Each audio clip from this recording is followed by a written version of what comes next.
August 9, 2019, at an event sa PNP grounds sa Camp Crame, Duterte told cops it's okay to accept gifts. Thereafter, everybody started losing their shit.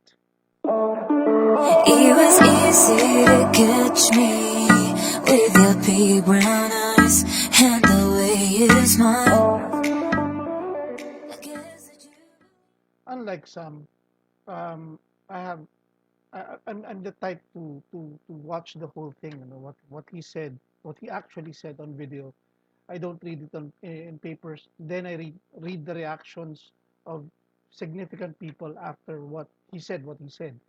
That's been my thing ever since. Ayoko nung tipong sinabi lang ng isang komentarista or sinabi lang sa print media or sa internet na gano'n na sinabi niya. We will take it as at face value. I read stories and I watched. In this case, I watched the entire speech. It was okay. It was very human actually. It was very pragmatic of him. Okay? Kasi merong mga things na sinabi niya noong August 9 na hindi ko masyadong gusto, but a lot of it is okay. And we'll get to that in a few. All right. What did he actually say? Kung bibigyan kayo, edi tanggapin nyo. It's not bribery because it cannot be bribery because it's allowed by law. What I mean, if there's generosity in them, sabi ng anti-graft, you cannot accept gifts. Kalokohan yan. If you're able to solve a crime and the family would like to be generous to you or would nurture a feeling of gratitude for what you accomplish, then by all means accept it. Well, I see nothing wrong with that. Kasi ganito yan, ang pinag-uusapan dyan, gifts eh. Um, ang gift kasi, pag sinabi mong gift, iba ang gift ng may bibigay ng bilyonaryo at iba yung gift na may bibigay ng isang ordinaryong tao katulad ko, di ba? What is, what are acceptable gifts? Yun ang tanong dun eh. Now, on August 10, Lacson was quick to respond. In a tweet, he said, Mr. President, insatiable greed starts with a simple petty graft. It could be more addicting than drugs. There is no detox nor rehab facility available for addiction to money, which is also true. Now, on August 11, Lenny said, doon nakalagay talaga, very specific na iyong public officials saka employees hindi pwedeng mag-solicit, hindi pwedeng tumanggap ng kahit anong regalo. She said the law states that the government employees are prohibited from receiving gifts in the course of their official duties or in connection with any operation being regulated by or any transaction which may be affected by the function of their office. These are, according to Lenny, the vice president, these are safeguards against corrupt practices, and compliance is important, especially among cops. Lalo na sa police. Di ba, lalo na ang police. Parang bias dahil tumanggap ka. Now, the difference between soliciting and generous giving for nothing, malaking bagay yon. Kasi pag nag-solicit ka na, humihingi ka na eh. There lies the difference. Pero pag hindi mo hinihingi, it cannot be graft or corruption. Dahil binigay lang ng kusa. Let's face it, we're all human. And police, cops are no exception. And they can be the nicest people on earth. Imagine na lang, araw-araw na lang silang lumalabas sa kanilang bahay at sabi nga nila, yung lumalabas ka ng yung isang paa mo nasa hukay kagad, mahirap yun ah. Hindi tayo pwede natin gawin yun.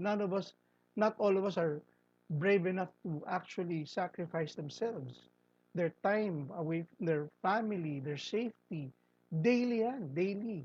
So, it's their duty to do that. Pero kumbaga, let's treat them as human beings as you would like to be treated. Yung mga ordinaryong citizens, right?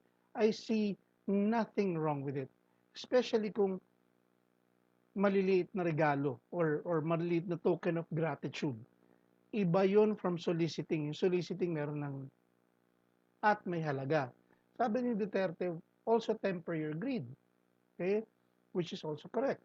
Ang sabi niya is something like, if uh, you were expecting 50,000 at binigyan ka lang ng 20 or something lower, tanggapin mo na. Tanggapin mo na. Now, here's the problem there. Again, a person like me cannot afford 50,000 or 20,000 or, you know. Pero kumbaga, um, merong, ano bang value na acceptable na insignificant or small gift? I'll give you a little story mamaya, ha? But in the meantime, on August 11, same day, nag-react naman si Panelo.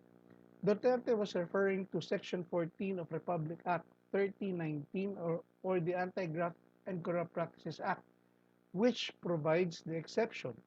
Unsolicited gifts or presents of small insignificant value, what's insignificant ba? Offered or given as a mere ordinary token of gratitude or friendship. Kunyari, kumpare mo, pulis. Kumpare mo yun eh. Hindi na ba sila pwedeng tumanggap ng kahit anong regalo? But anyway, the giving of gifts, he continued, the giving of the gifts is simply an appreciation by a thankful community for a job well done performed by law officers whose lives flirt with death every time they step out of their homes. Sinabi ko yun kanina. Certainly, it's not given in anticipation or in exchange for favor from members of the police force. Now, let me tell you a little story. One time, somewhere in Manila, nahuli ako, pumasok ako sa isang one-way street. Mali ko na. And ugali ko naman yun, pagka kunyari nahuli naman ako, I don't give them a hard time. Sinasabi ko na nakasalanan ko, I, I, I, I humble myself, na tipong nakikiusap ako, na tipong sorry na ho, tinanong ako, pinagalitan naman ako. No? Tinanong ako, taga saan ako, sinabi hindi ako taga rito, malayong lugar po ako, may pupuntahan lang po ako rito, hindi ko po alam na one way to. And sinabi ko sa na, you know, I treated them with respect and dignity, na tipong hindi ko na sila sinigawan or whatever. I was in the wrong. Inamin ko na yung pagkakamali ko. There's nothing more, you know. I was just anticipating a ticket. So, ginawa ng police officer, after scolding me respectfully as well, no? And rightfully, rightfully scolding me, binalik niya sa akin yung lisensya ko. Sabi niya, sige na, huwag mo nang ulitin, saan ka ba pupunta? So, sinabi ko, o sige, ito yan, dito ka dumaan din pa para hindi ka mahuli ulit. Hindi ako makapaniwala na ganun lang kasimple. I took my license, okay? Hindi pa ako umalis kagad. What I did was, pumunta ako sa isang malapit na tindahan, I bought water for the entire unit. 8 yata sila doon siya, magkano lang naman yung bottled water, 10 piso lang naman yan. And sa akin, parang, you know, I would like to thank them for, you know, it was hassle, not for anything else. Kasi pinakawalan na ako eh. Wala na silang habol sa akin. Tapos na, nasa akin lisensya ko. I could have, thank you ho, alis na ako. Pwedeng ganun lang. But sobrang tuwa ako sa kanila for doing a good job. Nahuli ko eh. It was a good job. I got the bottled water, dinala ko sa kanilang lahat, and then I gave it to them individually. And some of them are reluctant. Ano to? Bakit ganyan? Sabi ko, hindi po, wala po yan. Maraming salamat po lang dun sa pagkakabalik nyo sa akin. Lisensya ko, I gave them one. Kasi summer noon eh, mainit. Kita mo talagang bumabakat sa uniform nila yung pawis, saka tumatagak yung pawis dito. And like, naawa naman ako. They're just doing their job. And they did their job well. Nahuli ako eh. So anyway, I gave them that not as a bribe, but as gratitude for a job well done. And it was hassle. Di ba? Hindi naman masama siguro yun, di ba? I don't call it graft. I will never ever consider it graft na tinanggap nila because it was hot and they are just as human as you and me. Okay? Now, here's what I like. Later, sinabi ng PNP spokesperson, Brigadier General Bernard Banak, we submit to the better wisdom of our lawyer president that it is harmless to receive gifts so long as there is no element of corruption involved and no oppression or abuse of authority is committed. There is no need for the public to offer PNP gifts. The PNP gifts as police officers, we're just doing our job, and that they're salaried through Filipino taxes. Ganda, di ba? Ang ganda na sinabi niya. Which, I salute him for because that says everything. Na tipong ginagawa nila yung trabaho nila and, they don't, hindi na kailangan magregalo kasi salaried sila. Yun yung kanilang ano. But, again, katulad sa sabi sa nila, they're human beings just like you and me na naiinitan din, nagkakasakit, na, you know, um, nahihirapan, ganyan. And, little tokens of kindness will go a long way, you know. At least you made them smile for the day. Yung ginawa ko sana, tuwa silang lahat eh. They were all smiling and kasi when I got there, tipong talaga medyo nakakunot na ulo. Although they were polite to everyone na nahuli nila. Hindi ko alam kung yung operation lang doon, parang may sinuhuli at mga pumapasok ng one way. Plus yung mga motor na may mga violation. Yun ang mga nakita ko nakapila kasi kami doon eh. So anyway, hindi ko alam kung ano nangyari sa iba. No? Yung sa akin lang may kukwento ko sa inyo. But the thing is, yun nga, yung when I gave them the water, they were all smiling and, siguro, nag-enjoy pa sila sa ginagawa na for the rest of the afternoon. I didn't need to know their names or whatever. They didn't need to know me. It's just an act of kindness. Okay. Now, here's where it gets stupid. When the opposition and other personalities who aren't supposed to react ng react. Okay, halimbawa, opposition senator. That's what you would expect from the likes of Pangilinan. There will come a time when policemen will not act if there is no grease, and the police will only side with the rich who can afford a lot of grease. Pity our countrymen, especially the poor, in this Christmas giving policy. To the police, this is our call. Do not follow illegal orders from the higher-ups. What? What? Ano pinagsasabi mo?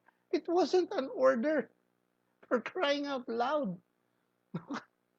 My God. You know, I have never voted for this idiot and will never vote for this idiot. So, if you like him, good luck na lang sa'yo. Anyway, meron din siyang tinake up dun sa speech niya ni Duterte na for as long as the cops are maintaining their integrity, walang kalokohan, they're following the law, it is okay for them to engage in other livelihood like businesses. Okay lang yun. For as long as, sabi nga niya, walang kalokohan and you follow the law. May nasabi siya about video karera na I really don't agree with. I apologize for the supporters of the president. No? Kasi ang video karera is already illegal in itself. May batas yan eh. Okay? Illegal gambling yan. Tsaka yung mga nagsasabong ng illegal na tapada. Ay, ganun talaga. Ay, may batas yan eh. I don't agree with him there. Pero the rest of what he said, it was okay. Now, to Pangilinan's remarks, General Banak said, but in many occasions, such as birthdays, anniversaries, Christmas, we find that food items are just delivered from anonymous senders. I apologize. And grateful public. So instead of letting them get spoiled, masira na lang at mawala na lang, distribute them to the inmates in cells and the barangay tanods and volunteers, he added. This is the spokesperson, galing talaga na spokesperson ng PNP. I like what he said. Siyempre nga naman, pag minsan, I know this for a fact dahil may mga kilala din ako mga polis. Darating sila sa station nila, may natulungan na pala sila, nag-iwan na lang ng gamit, ng whatever, ng food or whatever, doon sa kanila, instead of, pabulukin nyo yan, o itapon nyo yan, okay? Binibigay na lang sa inmates, tsaka sa mga barangay tanong, volunteers. Very generous as well, di ba? Lalo na kung kunyari, Pasko, malapit na ang bear months, malapit na natin makita uli si Jose Marichan. Nakikita niyo sa social media, nakagana na naman siya. But anyway, you know, ugali na natin yun, eh, 'pag naaalala natin yung mga taong nakatulong sa'tin, na malapit sa'tin, na binibigyan natin regalo, ang tipong they can ano yung gagawin mo dun, tatapon mo yun, okey? It's not well, it's not good, not good. Ah, you know, isipin lang natin mga tao din 'tong mga 'to, okey? Now here's the thing, I would like to tell something about myself. I am also a government worker, okey? Hindi ako elected, appointed lang. And, um, when I help some people with their situations, marami actually nagvo-volunteer na, "Sir, pang-meryenda. Sir, ano bang gusto niyong kainin? Sir, ganyan." Minsan may dala ng pizza, minsan may dala ng whatever. May nagbigay pa nga sa akin ng vape juice, eh, kasi I vape. May nagbigay pa nga sa akin ng vape juice, eh. Sabi ko, hindi na po, thank you po, hindi po, okay na po yung nakatulong ako sa inyo. Thank you very much, pero hindi po. At sinasabi ko pa nga, biro ko sa kanila, ang nagpapamerienda po dito sa amin, ako nagpapamerienda ako sa mga staff namin. Hindi, hindi po ko to, hindi po. And they're puzzled to a certain degree. Makikita mo sa mata nila parang, huh?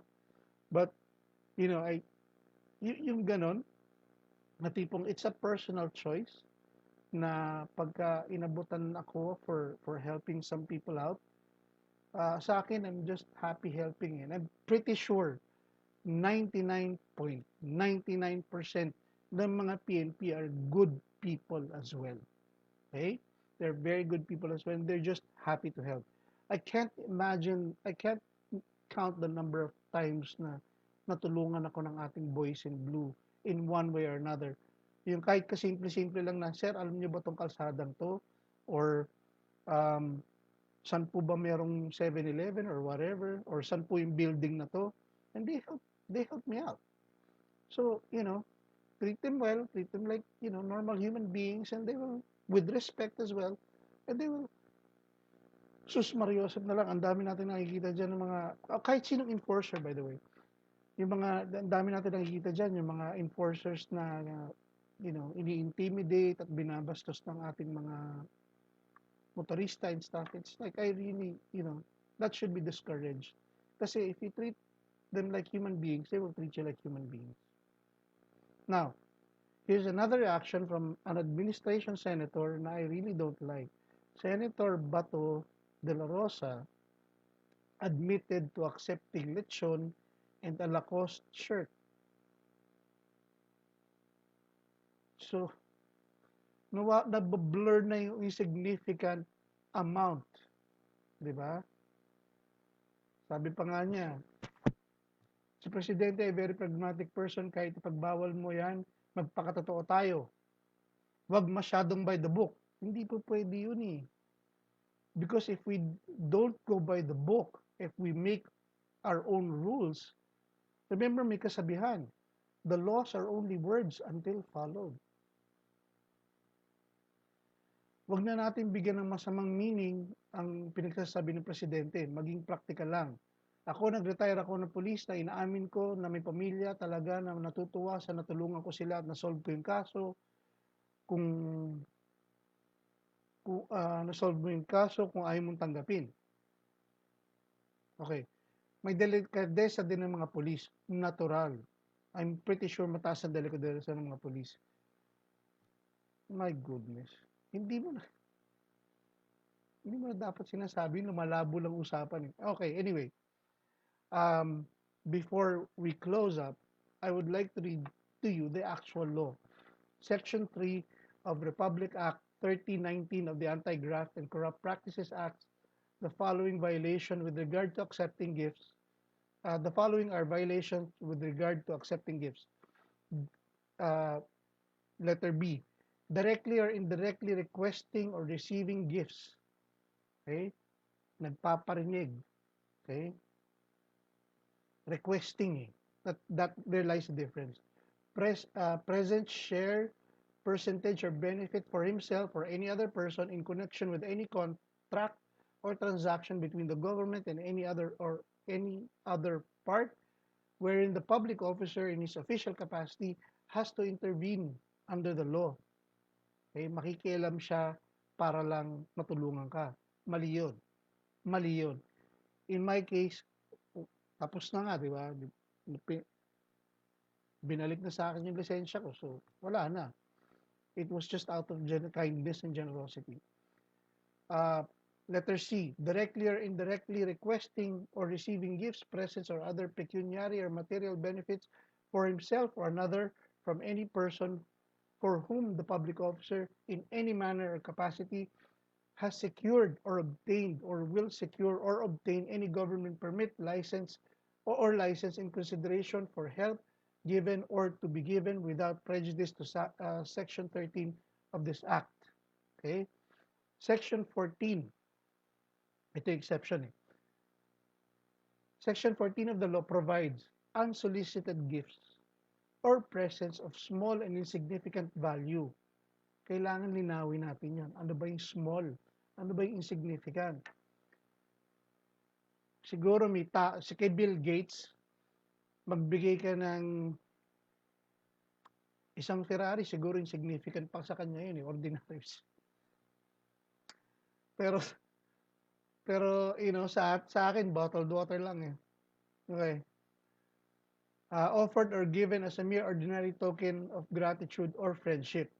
Now, Republic Act 6713 or the Code of Conduct and Ethical Standards for Public Officials and Employees states that public officials and employees shall not solicit or accept, mabigat yan ha, huwag kang manghihingi at huwag kang tatanggap, directly or indirectly any gift, gratuity, favor, entertainment, loan, or anything of monetary value from any person in the course of their official duties in connection with any operation being regulated by or any transaction which may be affected by by the functions of this office.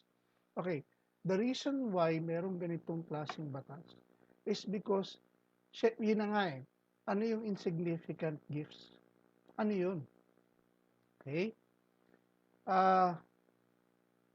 May value yan eh, para to be called insignificant eh.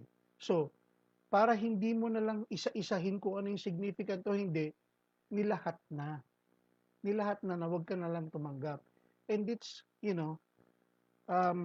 most cops won't. Most, okay, sabi ko nga 99.99% eh. There is a rotten apple in every bunch, no? Pero kumbaga, it's better off para iwas, kumbaga yung sinasabi na iwas pusoy na lang. Huwag ka na lang mapusoy, di ba?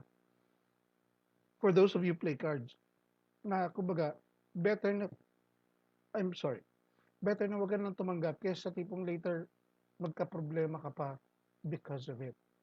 Okay. To end this up, just to wrap this up, be kind to our boys in blue and any officer, any kahit traffic aid lang yan or traffic enforcer or whatever who are serving us. Okay, they can be some of the nicest people on earth. Be kind to them, respect them, give them the dignity they deserve, and they will give it to you in return.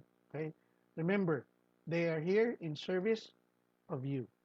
Thank you very much. My name is Patrick. This is Pat Talks, Lone Wolf edition of Anything Under 3 Stars in the Sun, brought to you by Pinoy Matters TV. I'll see you soon. Yung pinaka-importante pa nakalimutan ko, like, share, subscribe, and comment. I will always respond to